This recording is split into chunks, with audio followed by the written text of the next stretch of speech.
Greetings friends from sunny Cochabamba. I'm here to give you an update on what's happening here in Bolivia, but first on behalf of the staff and the kids of ninosconvalor, I just want to say we're hoping you're all staying safe and healthy and positive during these challenging times.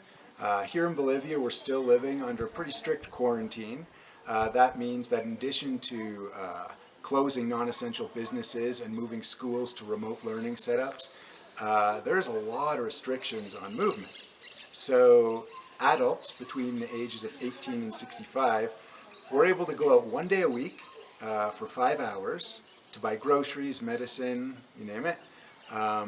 Outside of that day and outside of that age range, we're not allowed to leave the house. And so that means no going to the park, no walking the dog, anything like that. Seems pretty strict, but it seems to be working at the same time. These mitigation efforts have kept the numbers of cases here in Bolivia relatively low. And even though we've had a little bit of a spike in the last week, it's still, compared to a lot of other countries in the world, doing really well. The problem is the economic impact here is being felt really, really hard by some families.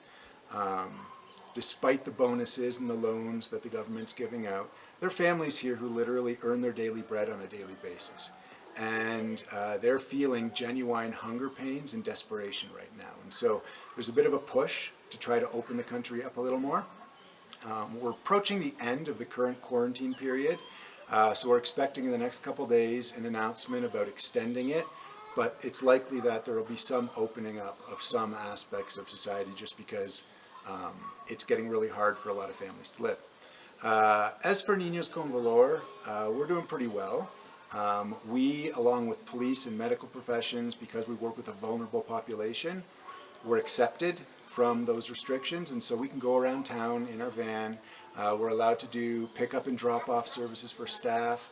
We're able to buy medicines, food, cleaning supplies as needed, and in the case of any medical emergency, we are able to respond swiftly because we're allowed to move around.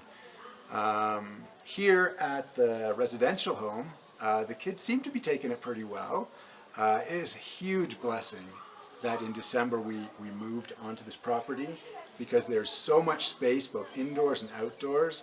It allows us to kind of split the kids up into different groups by age or by grade, and the kids can come out in the afternoons and burn off energy. So it's really great.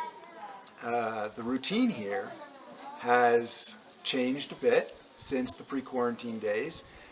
Basically every day teachers send via WhatsApp the lessons and the homework that all the kids have to work on, and they spend about half a day working on studies on school stuff, and then the rest of the day is for like recreation. The caregivers plan all sorts of fun activities, they do some chores, and as a bit of an incentive and to kind of cheer them on or motivate them during the quarantine confinement time, we got them a Netflix account, and so they're loving that.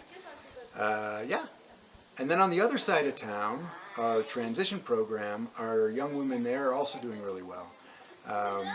They're bored, they're definitely bored, they're used to going out, but they are finding ways to distract themselves. Some of them still have a lot of homework. They're cooking, they're baking, and the silver lining is that their schedules are so chaotic and they generally don't overlap a lot. And so this is a time when there's a lot of community being built amongst our 7 young women, so that's great. So yeah, that's the update from ninosconvalor and Bolivia.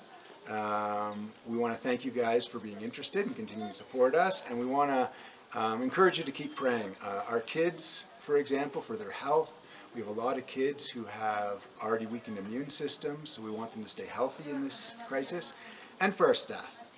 Our staff have families of their own, so they're anxious as they move about the cities for their families. They're also not really used to having all of the kids here 24/7. Usually the kids go to school or some extracurricular activity, and now they're here all the time. And so just for patience and for peace and for creativity, so they can keep coming up with fun ideas for the kids to do different things. So yeah, that's the update. We're going to show you guys some photos right now of things that we've been doing during the quarantine.